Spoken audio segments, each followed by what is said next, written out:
With the state budget out of the way, Missouri lawmakers now have 2 weeks left to focus on other priorities. Legislation addressing tax credits, ethics, consolidation of state agencies, and autism insurance all remain unfinished going into the home stretch.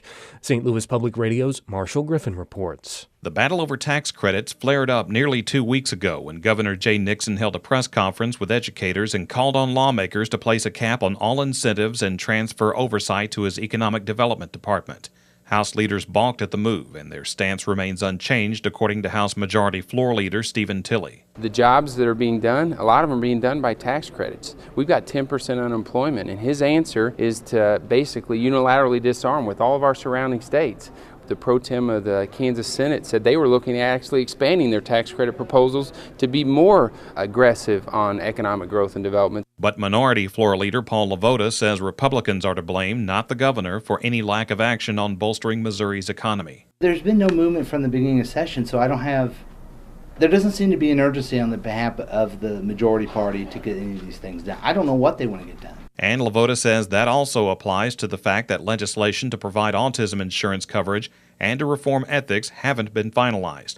House Democrats were able to move a bill to the floor that would restore campaign contribution limits, but GOP leaders have vowed not to take it up because they disapprove of the method used to advance it. Speaker Pro Tem Brian Pratt indicates that other ethics bills may have a chance during the last 2 weeks. You've got the House leadership team led by a floor leader and the speaker to come in, and we're going to pass a strong ethics bill. And we've been working together to try to get a bill out of the House, and we're committed to passing a very aggressive ethics bill this session. Early in the session, the Missouri Senate made it a priority to explore replacing the state income tax with an expanded sales tax. Supporters say it'll rejuvenate the state's economy and turn Missouri into a mecca for jobs and investment.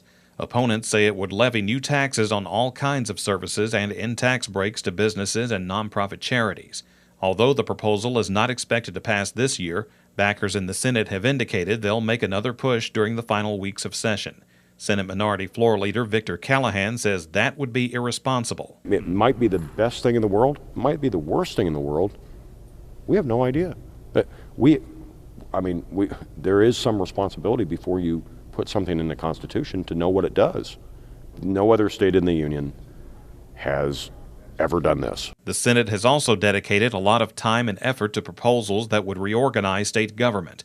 Senators have passed legislation to consolidate the two agencies that oversee education in Missouri, along with combining the Highway Patrol and Water Patrol into one force.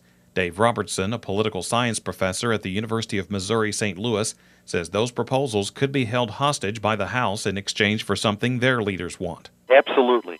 That's a classic pattern, especially as the pressure for the legislature increases as the closing date becomes more and more pressing. Other bills that could become bargaining chips include those dealing with abortion, photo IDs for voters, red light cameras, and texting while driving.